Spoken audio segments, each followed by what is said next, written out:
ആളെ പടച്ച റബ്ബിന്റെ പരലോകത്ത് ചെന്ന് നിന്ന് കിതാബ് വാങ്ങി നോക്കുമ്പോ അതിന്റെ അകത്ത് ഇബാദത്തുകൾ ഉണ്ടാവാൻ വേണ്ടിയിട്ടല്ലേ നമ്മൾ നിസ്കരിക്കുന്നത്.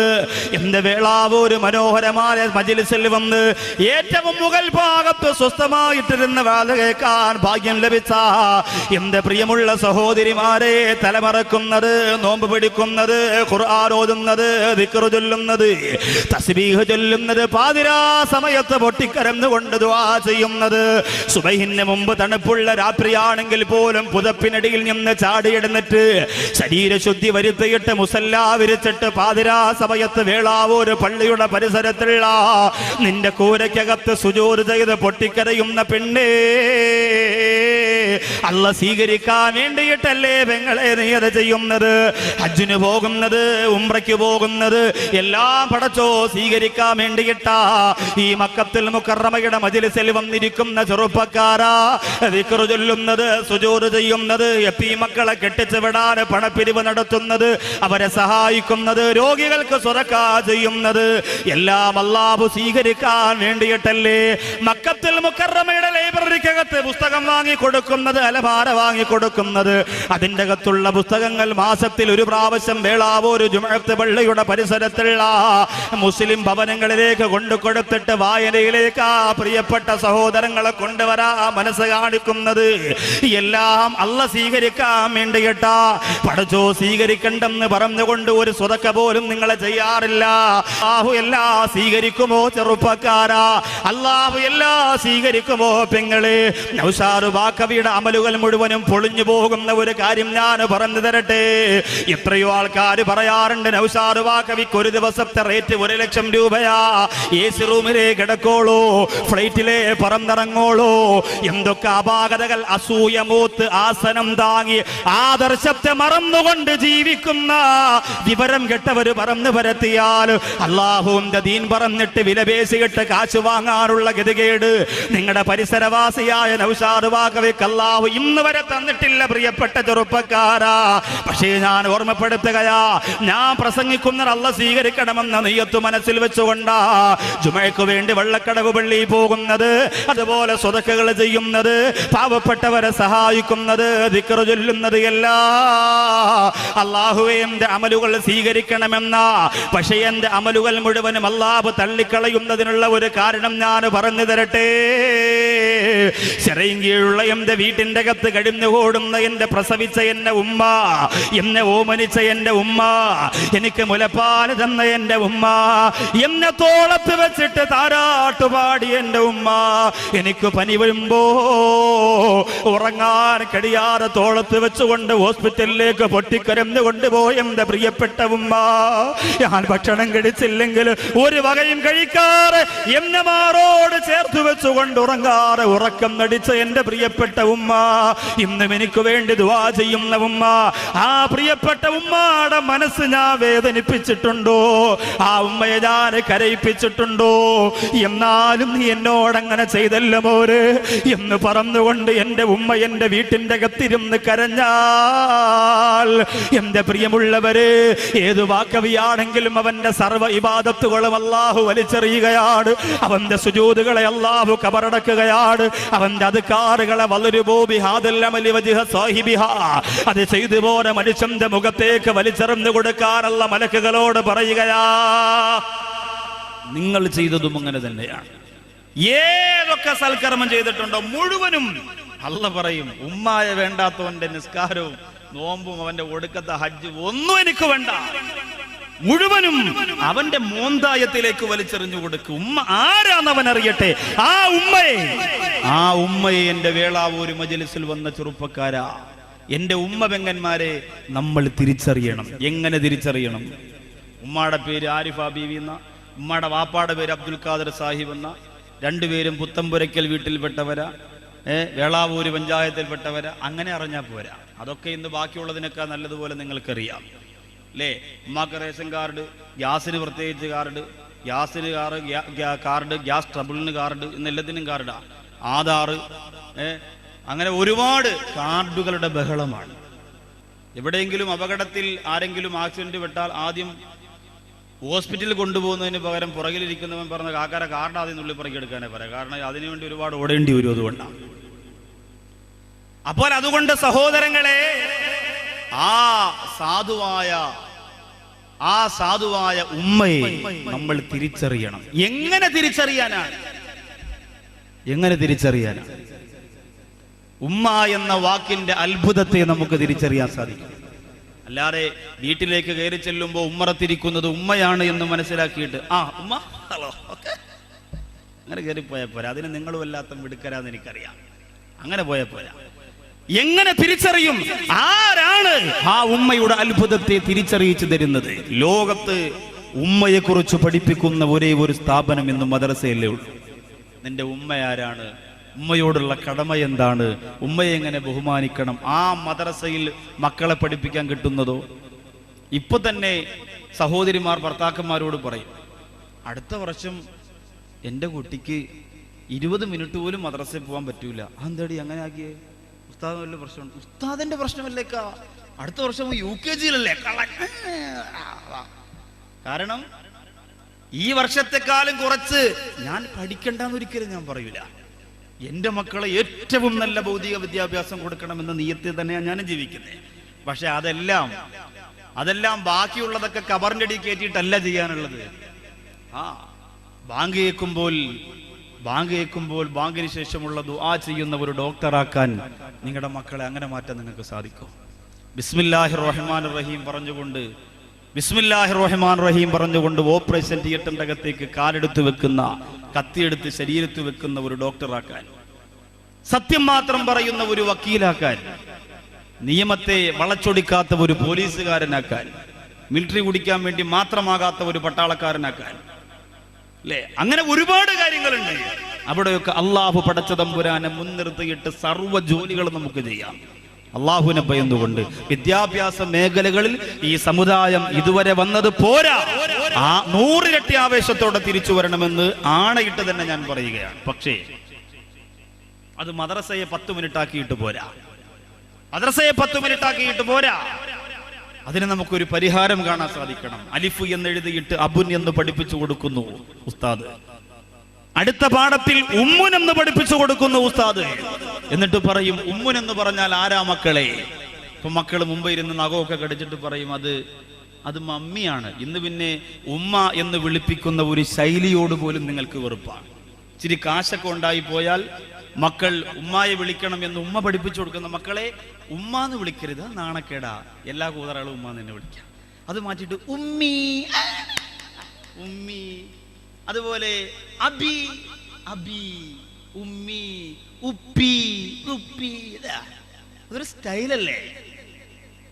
ആരെങ്കിലും വന്ന് വീട്ടിൽ ബെല്ലടിക്കുമ്പോ വാതിൽ വന്നിട്ട് ഉമ്മി ഇവിടെ ഇല്ല, ഉപ്പി ഇല്ല, അതുപോലെ വേറെ കുറെ സ്റ്റൈൽ, അങ്ങനത്തെ സ്റ്റൈലും പദങ്ങളുണ്ട്. ഉമ്മ എന്ന വാക്കിന് പകരം വെക്കാൻ വെല്ലുവിളിക്കുകയാണ്. ഒരു വാക്ക് നിങ്ങൾക്ക് ലോകത്ത് കൊണ്ടുവരാൻ പറ്റുമോ? കഴിയില്ല. ആ വിളിക്കൊരു സുഖമാണ്, ആ വിളിക്കൊരാനന്ദമാണ്. അത് പഠിപ്പിച്ചു തരുന്ന മദ്രസയോട് നമുക്ക് വെറുപ്പാണ്.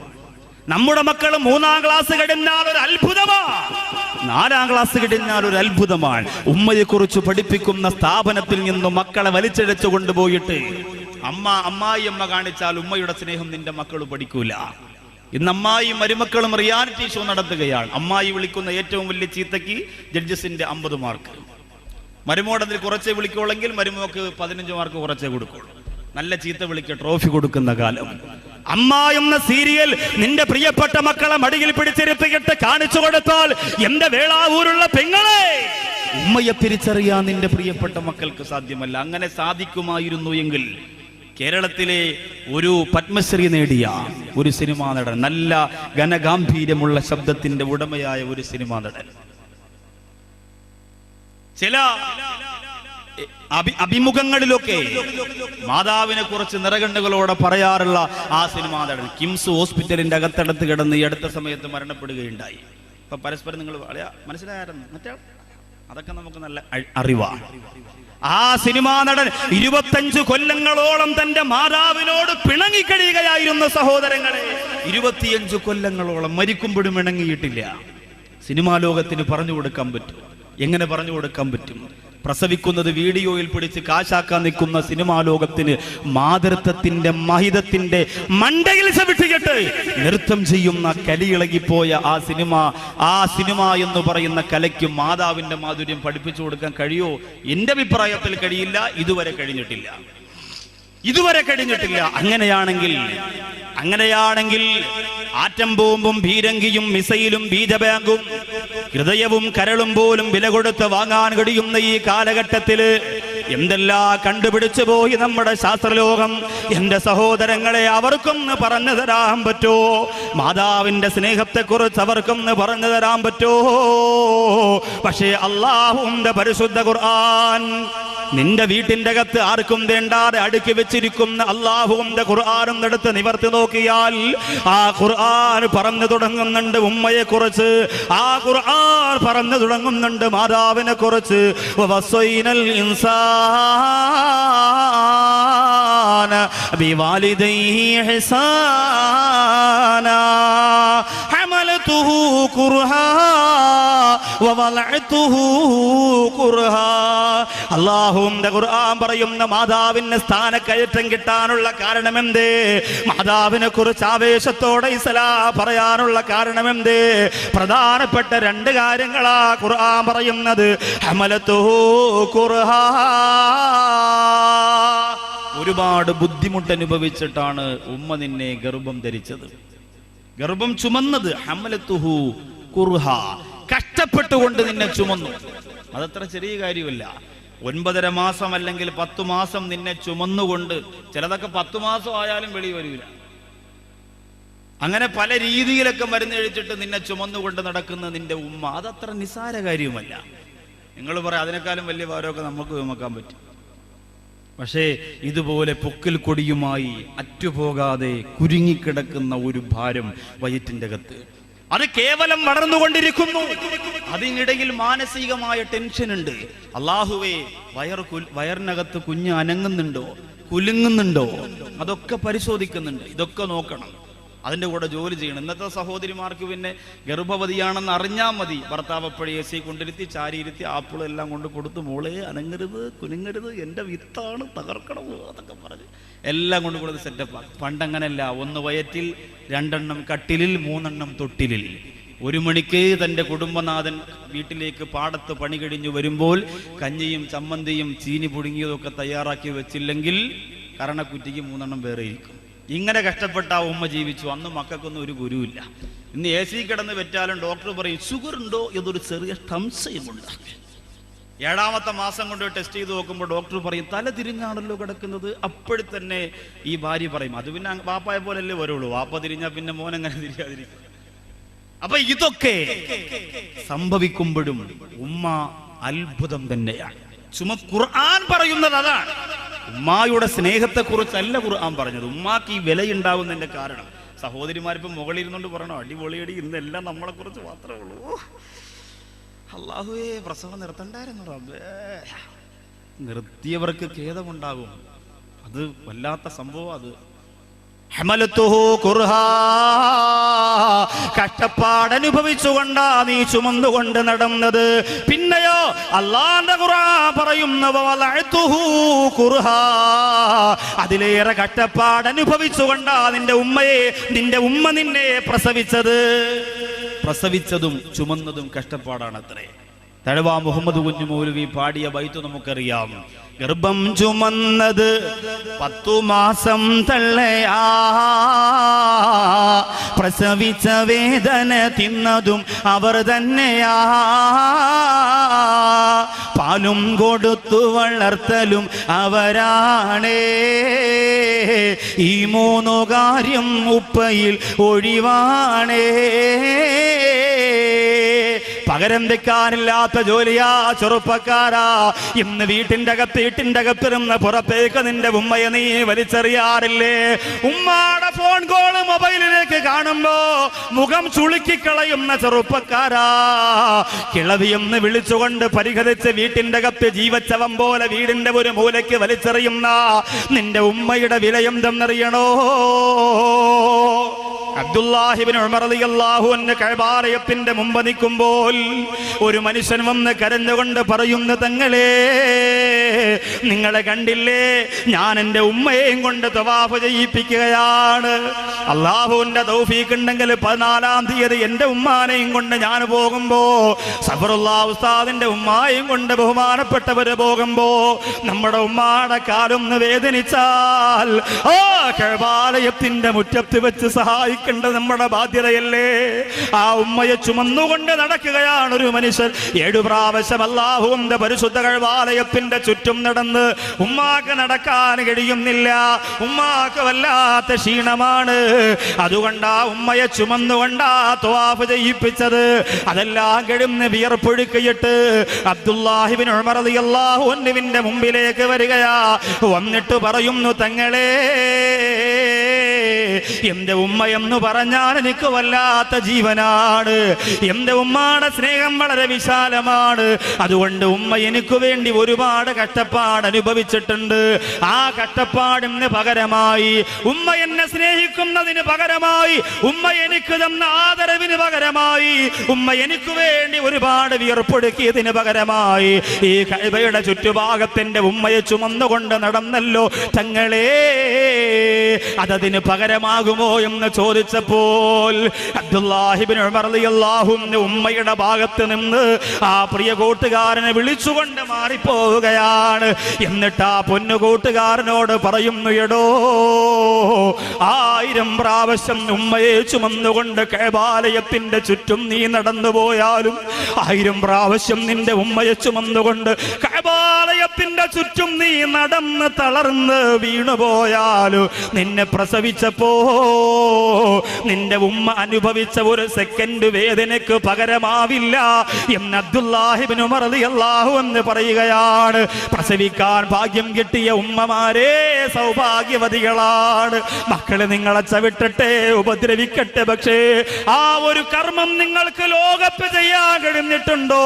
നിങ്ങളെ സൗഭാഗ്യത്തിന്റെ ഉടമകളാണ്. പടച്ചവനെ, വിവാഹം കഴിയുന്ന 10 കൊല്ലമായി, 15 കൊല്ലമായി, 20 കൊല്ലമായി ഒരു കുഞ്ഞ് ലഭിക്കാതെ നേർച്ചകളും വഴിപാടുകളും ചികിത്സകളുമായി പണം മുടക്കി കാത്തിരുന്നിട്ട് സങ്കടത്തോടെ ആരെങ്കിലും ഈ സരസിൽ വന്നിരിക്കുന്നുണ്ടെങ്കിലല്ലോ, ഇന്നത്തെ ഈ വിഷയത്തിന്റെ മാഹാത്മ്യം കൊണ്ട് അവർക്കതിനൊരു പരിഹാരം കൊടുക്കണേ അല്ലാ.